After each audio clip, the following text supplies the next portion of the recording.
Good morning, children. Welcome to my class. Today, you are going to learn a new chapter in science, that is, life processes. We know that all the organisms perform some basic functions to keep themselves alive. Do you know what are life processes? Yes, the basic functions performed by living organisms to maintain their life on this earth are called life processes. The definition of life processes is the basic functions performed by living organisms to maintain life are called life processes. What is the criteria for living organisms? How do we tell the difference between what is alive and what is not alive? If we see a dog running, or a cow chewing the cud, or a man shouting loudly on the street, we know that these are all living beings.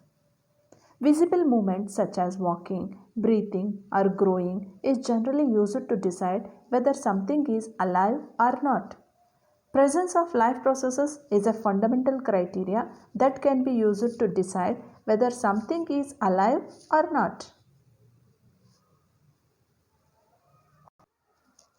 In the case of single-celled organism, no specific organs are required for taking food, exchange of gases, or removal of waste, because the entire surface of the organism is in contact with the environment, and a simple diffusion process is essential for all life activities. But that diffusion is not sufficient to meet the oxygen requirements and the food requirements of multicellular organisms. Multicellular organisms such as humans possess complex body design. Multicellular organisms are not in direct contact with the outside environment. An organism uses outside raw materials mostly in the form of food and oxygen. The raw materials required by an organism vary depending upon the complexity of the organism and its environment.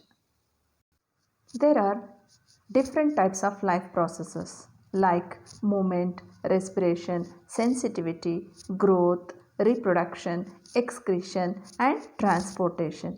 But the essential life processes for maintaining life are nutrition, respiration, transportation, reproduction, and excretion. Since living organisms perform various functions to maintain their life, to perform all these functions, energy is required. They get this energy from outside the body in the form of food. The process of obtaining energy through the consumption of food is called as nutrition. Procuring food by an organism is known as mode of nutrition. The general requirement for energy and materials is common to all, but it is fulfilled in different ways. So, every organism has different mode of nutrition. Mode of nutrition is broadly classified into two types: autotrophic mode of nutrition and heterotrophic mode of nutrition. What is meant by autotrophic mode of nutrition? It is a mode of nutrition in which an organism prepares its own food by absorbing the outside raw materials. Green plants and blue-green algae are the examples of autotrophs. Auto means self, trophic means nutrition. Literally, autotrophic means self-nutrition. Organism make its own food from simple inorganic materials like carbon dioxide and water present in the surroundings. Green plants have autotrophic mode of nutrition. We can say those organisms which can prepare their own food are known as autotrophs. Autotrophic organisms contain green color pigment called chlorophyll, which is capable of trapping sunlight to make food by combining carbon dioxide and water by a process called photosynthesis, and they produce glucose. What is photosynthesis? Photosynthesis is the process by which autotrophs take in carbon dioxide and water from the outside and convert them into carbohydrates in the presence of sunlight and chlorophyll. The reaction of photosynthesis is 6CO2 plus 6H2O give rise to C6H12O6 in the presence of chlorophyll and sunlight along with the formation of 6 molecules of oxygen. Let us now see what actually happens during the process of photosynthesis. The following events occur during this process. First one, absorption of light energy by chlorophyll. Conversion of light energy to chemical energy and splitting of water molecules into hydrogen and oxygen. Then reduction of carbon dioxide into carbohydrates. These steps need not take place one after the other immediately. For example, desert plants. Desert plants take up carbon dioxide at night and prepare an intermediate which is acted upon by the energy absorbed by the chlorophyll during the day. So, autotrophs use some of the raw materials like water from the soil, and that water from the soil is absorbed by xylem tissue in the roots and it is transferred to the stem and leaves. Carbon dioxide comes in the leaves through the stomata. Green color pigment chlorophyll is present in itself and sunlight is trapped by the chlorophyll. If you observe carefully the cross section of a leaf under the microscope, you will notice that some cells contain green colored dots.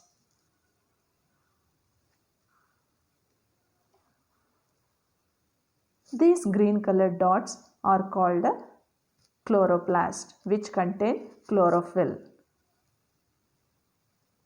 Now let us do an activity which demonstrates that chlorophyll is essential for photosynthesis. To show that chlorophyll is necessary for photosynthesis. Materials required: Coleus plant, watch glass, test tube, 2 beakers with water, iodine solution, alcohol, white paper, Bunsen burner, forceps, tripod stand with wire gauge, and dropper. Process: pluck a coleus leaf from plant. Coleus leaf contains both green and non-green areas. Transfer the leaf on a white sheet of paper and draw its outline. Mark the green and non-green areas carefully on it. Now boil this leaf in water to kill it.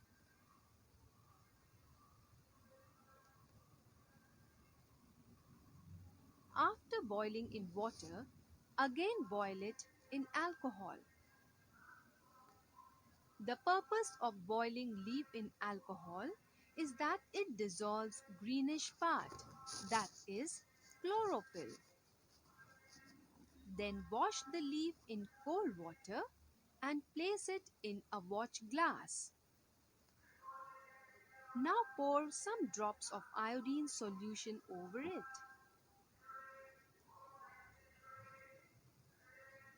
Compare the leaf with the drawing you had made.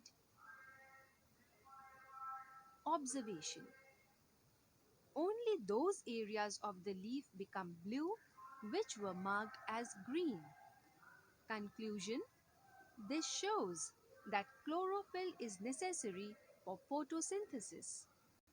Now let us study how the plant obtains carbon dioxide. In the previous class, you have learnt about stomata. Stomata are the tiny pores present on the lower surface of the leaves. Massive amounts of gaseous exchange takes place in the leaves through these pores for the purpose of photosynthesis. The main functions of stomata are exchange of gases like oxygen and carbon dioxide. They also lose large amount of water or water vapor during the transpiration.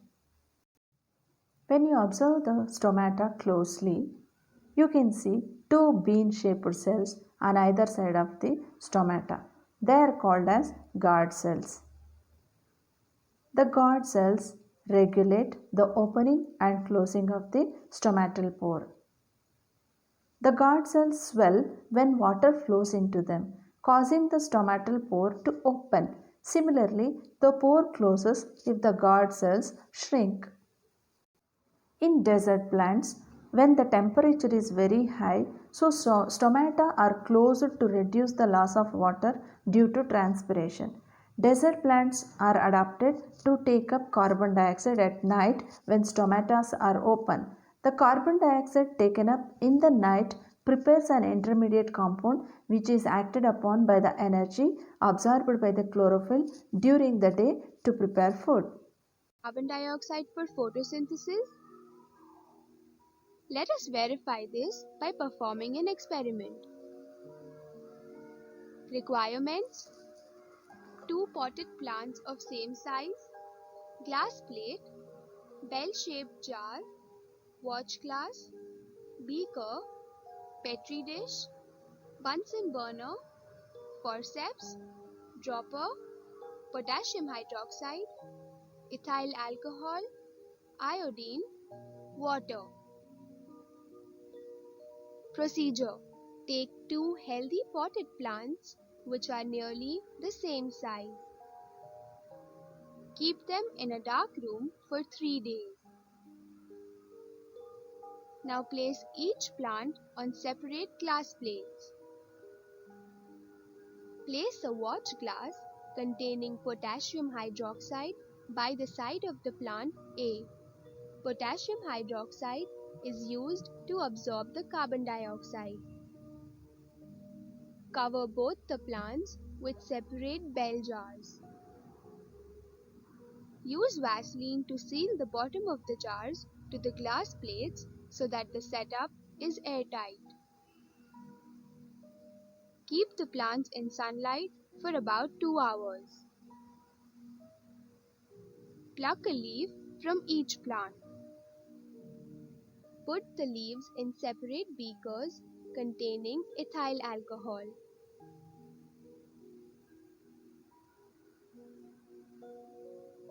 Place the beakers in boiling water and heat them. Alcohol will decolorize the leaves by dissolving the chlorophyll present in them. Now wash the leaves with water.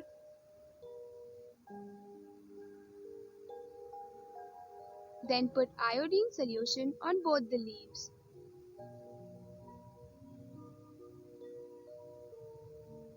Check the leaves for the presence of starch by iodine test. Do both the leaves show the presence of the same amount of starch? Observation: the leaf from pot A remains unchanged in the presence of iodine. Thus, starch is not present in it. The leaf from pot B turns bluish in the presence of iodine. Thus, starch is present in it. What can you conclude from this activity?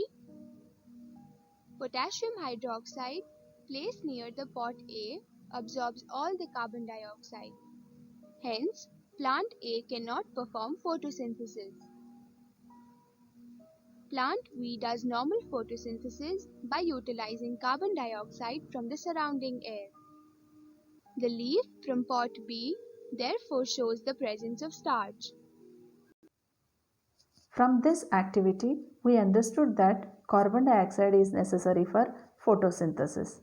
Based on the two activities performed above, we can design another experiment to demonstrate that sunlight is also essential for photosynthesis.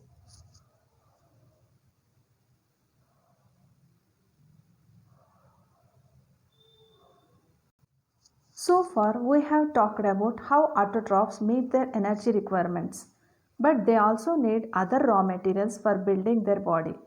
Water is used in photosynthesis, is taken up from the soil by the roots in terrestrial plants.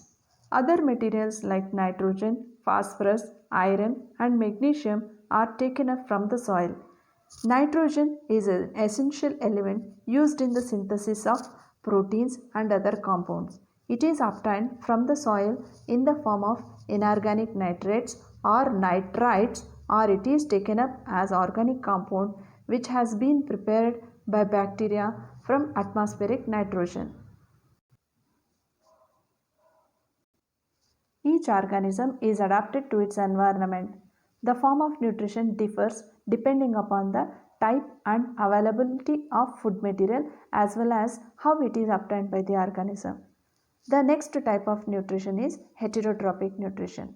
It is a type of nutrition in which organisms are dependent on other organisms for their food requirements. Example: animals, fungi, and bacteria. Heterotrophic nutrition is classified into saprophytic nutrition, parasitic nutrition, holozoic nutrition, and parasitic nutrition. What is saprophytic nutrition? Organisms that break down the food materials outside the body and then absorb it are called as saprophytes. Example: fungi like bread molds, yeast, and mushrooms. Mushrooms obtain food from the breakdown of food material outside the body. The type of nutrition in which organisms take in whole material and break it down inside the body is called as holozoic nutrition. The type of nutrition in which organisms derive nutrition from the plants and animals without killing them is called parasitic nutrition. Example: cuscuta, orchids, ticks, lice, leeches, and tapeworms undergo parasitic nutrition. In single-celled organisms, the food may be taken in by the entire surface, but as the complexity of the organism increases, different parts become specialized to perform different functions. For example, amoeba. Amoeba takes in food using temporary finger-like projections called pseudopodia, which fuse over the food particle, forming a food vacuole. Inside the food vacuole, complex substances are broken down into simpler ones, which then diffuse into the cytoplasm. The remaining undigested material is thrown out. In this picture, you can observe how amoeba engulf the food particle with the help of the false feet or pseudopodia.